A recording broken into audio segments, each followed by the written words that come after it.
truth in the word. Hey. Let the whole world see. Right here, right now. On TR.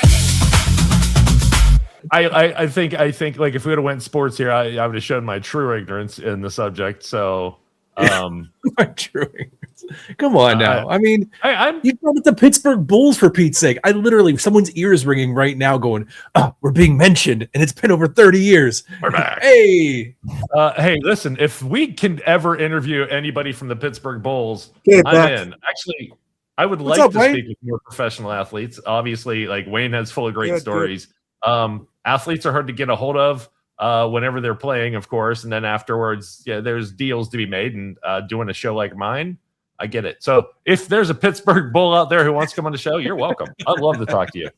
All right, I'll fade into the background now. Wayne's back. No, you guys stay here. Oh no, not this. It's just you and I. Come on, Josh. That don't look like me. Did Wayne just say that doesn't look like me? He's right. He is absolutely correct. He has way more hair than me. I'm not going there, Zaz. We were talking about whenever we had to disappear. Thank you for your everything looks great now. Appreciate your wife helping us out there and for you disconnecting. We were talking about how you got the role on It and a role you didn't get. Yes. But one question I had about the Stephen King universe, or specifically Derry and the It universe, as I understand it, this series is going to go back every season to 27 years prior and 27 years prior. And did they show any care or offer you any assurances about how they're going to treat the subject matter when it gets a little pre-European? Just to avoid like the typical pitfalls that somebody might do whenever they dive into a culture, but it's essentially a Hollywood sort of thing. Were you told about anything in those timelines or storylines? No. I just Not sometimes, yet, I'm hoping to get back on there, but I'm kind of had this theory that there's one part in the end where they didn't. Because I had a lot of dialogue and they had me talking, but they didn't show me as much.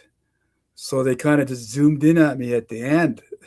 And I said, maybe they're trying to keep me off camera because they want to bring me back. So I'm keeping my fingers crossed on that. That's my theory. The rules of television: if you don't see the guy die, he didn't die. And even if he did die, maybe he didn't die. Could have been his twin brother. Yeah. So here's you coming back. Plus, I mean, I could come back. There's his ancestor. Always ancestors, voiceovers, visions, lots of things. And at some point, I imagine the conclusion has to be in the future. So if you didn't die, like there has to, there has to be something after the movie in my mind. I'm not sure. My friend Bill is my Stephen King knowledge expert. He knows everything about everything Stephen King has ever published or probably ever will. That's based on information I got. I was before we jump into Capitan, one more question is: you were on NCIS with Mark Harmon, a storied series, a storied actor who's been around longer than people think, and I don't mean to imply that he's old, but Mark Harmon has done a lot of everything. What was that like? That's funny because we actually got along pretty good. He was very nice guy. I was sitting in my trailer and just getting ready to go on set, and then I hear a knock on a door, and I wonder who the hell is this? AD. Open the door, and it's Mark Harmon standing there. He says, "Oh, Wayne, I just wanted to welcome you to set and say hi, and and make you feel at home." And I said, "Oh, geez, that's really nice of you. Thanks." So it kind of broke the ice. So now I knew how this guy was. He's a nice guy. He's just like me. We play sports. So we talked about sports and football, lacrosse. And he even knew about my lacrosse bio because he must have read it. And wow. I said, "Oh, yeah, I did play lacrosse." And the guy who cares. 4 Canadian championships. And he says, "Yeah, that says a lot about you," he said. And I said, "Oh, thanks." So we start talking about the series, and I asked him, well, how long you been on NCIS now? He said 19 years. And I went, what? I said, holy. And I said, I don't think I could handle being on 19 years on one television show. He went quiet. And that was his last show after that. So he retired after that last show I was on. It was your fault. We're going to put that in your Wikipedia page. Encouraged Mark Harmon to quit.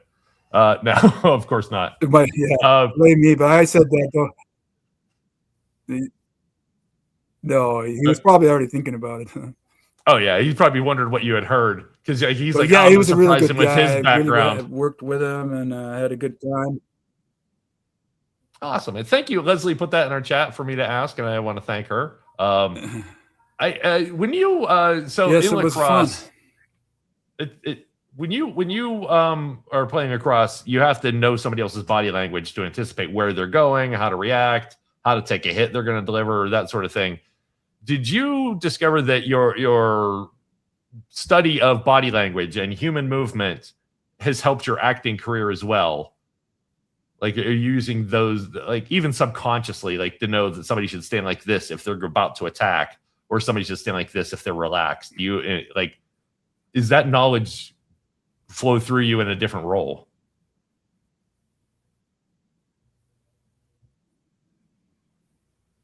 Yeah, you kind of, because you're aware of everything around you, surroundings, right?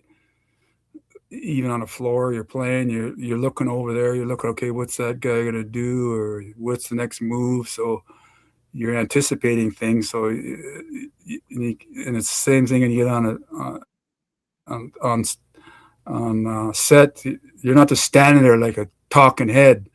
You're looking and thinking all the time, and you're thinking, what's the next move? But yeah. I had a good experience on my first ever movie was Pathfinder in 2007. Right. And my stunt guy was in there doing the sword fight, and his wig goes flying off. And then Marcus Nispo yells at me. He goes, "Wayne, get in there!" I look around, and the Vikings, they were huge. Like, they were 6'7", hands on them, like huge hands. And I go, okay, so I stand there, and he goes, "Action!" And the Viking grabbed me, picked me up, threw me into the scene like a rag doll. So I go flying in there, but because I know how to play lacrosse and get hit, I knew how to roll. So I roll into the scene, and I get up, and I go, and I hear, "Cut! That's the actor, not the stunt guy. Jesus." That was a funny one. I wonder how many times that has ever been yelled. Yeah, that's not something you want to hear on set. Well, I mean, especially if you're the actor, I imagine. No. So it was the physicality of both. I think is a great way for me to lead into Capitaine. The story is about a fisherman. And I know that a lot of it doesn't take place on a boat, but I got to thinking about movies about the ocean or that involve water, or often seem to me to be the hardest on an actor. Did you have any scenes like that in this movie where, like, it was the water or was your biggest challenge? No. I was working on a fishing boat, so I'm from the West Coast, and it reminded me of my father because he was a West Coast fisherman. So it was natural for me to be there, because I kind of, when I read the role, I was like, okay, this is I need this role. This is my dad. This is me. This is this role. I'm the captain. So no, the water was great. I knew how to handle a boat, and I knew how to look in the water. I never get seasick. All the handling the lobsters. I never handled lobsters before, but I learned quick. I imagine you do. They'll teach you if you don't. Some good lobster meals. Did you did your fishing experience play heavily into this role? Did you inform did it help inform your character, and also did it help inform the movie? Do you think your experience like applied to make everything better? It just seemed like that great of a fit to me. I think so.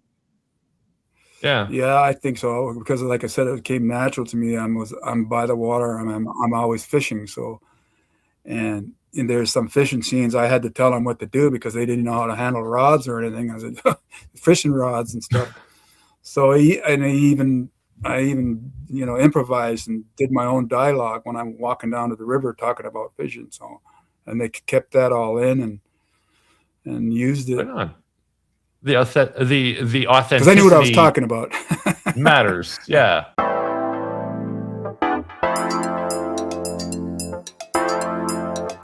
Have a great one. Thank you, everybody.